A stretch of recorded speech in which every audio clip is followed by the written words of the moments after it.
अस्सलाम वालेकुम। क्या आपने कभी दो ऐसे लोगों को देखा है जो सीढ़ियाँ चढ़ रहे हो लेकिन उसमें एक बार बार खांसी कर रहा हो जबकि दूसरे का सांस न थाम रहा हो, फूला हुआ हो? तो जी हाँ, बेशक ये दोनों सांस की बीमारियां ज़रूर हैं, लेकिन दोनों बीमारियां अलग अलग हैं। वो बंदा जिसे बार बार खांसी आ रही हो और हो सकता है साथ बलगम भी आ रही हो, वो ज़्यादातर इम्कान है कि ब्रोंकाइटिस का शिकार हो।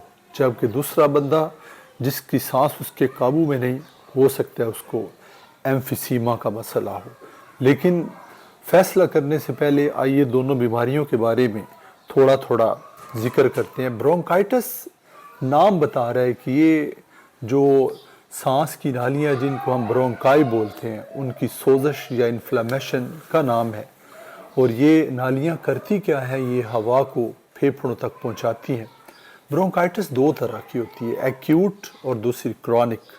एक्यूट आमतौर पे 2 हफ्तों तक रहती है और इसकी ज़्यादातर वजह जो है वो इन्फेक्शंस है, ख़ास तौर पर वायरस की वजह से।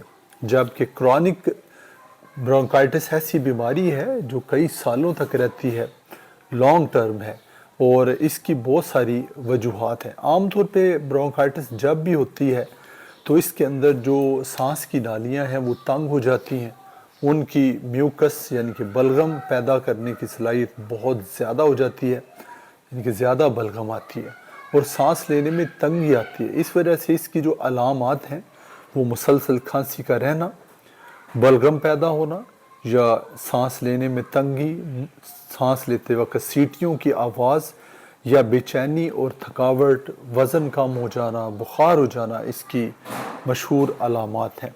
लेकिन इसके मुकाबले में अगर बात करें एम्फिसीमा की, तो एम्फिसीमा में जो एल्वियोलाई हैं, जो हमारे फेफड़ों के बिल्डिंग ब्लॉक्स हैं, वो टूट फूट का शिकार हो जाते हैं। ये रिवर्सिबल नहीं है, इसको मोड़ा नहीं जा सकता। इसमें जब दीवारें टूटती हैं तो ब्लड की स्ट्रीक्स स्पूटम में आती हैं, यानी कि बलगम के ज़रिए खून की धारियाँ भी जो हैं वो निकलती हैं और जो एल्वियोलाई है उनका सरफेस एरिया कम हो जाता है, वो ज़्यादा फूलने की वजह से ख़राबी का शिकार है। इसकी वजूहात की बात करें तो स्मोकिंग या उसके अलावा मुख्तलिफ़ तरह के एलर्जेंस, हवा में पोल्यूशन या मुख्तलिफ़ तरह के इरिटेंट्स और इवन के बढ़ती उम्र भी इसकी एक वजह हो सकती है। इसकी भी वजूहात के साथ अलामात जो है वो सांस की तंगी है या पुरानी देर तक रहने वाली खांसी, सीटी की आवाज़ वगैरह है।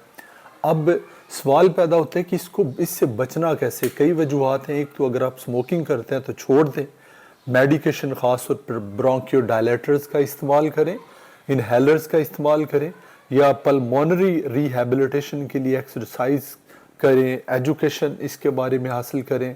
ऑक्सीजन थेरापी भी की जा सकती है और लाइफस्टाइल हेल्दी अपना कर भी इसको ठीक किया जा सकता है। और बाज़ औक़ात अगर हमें फ्लू या निमोनिया है तो उसकी वैक्सीनेशन भी काफ़ी मददगार हो सकती है। तो क्या अब आप दोनों में फ़र्क करने के काबिल हो जाएंगे? अगर हैं तो प्लीज़ शेयर करें।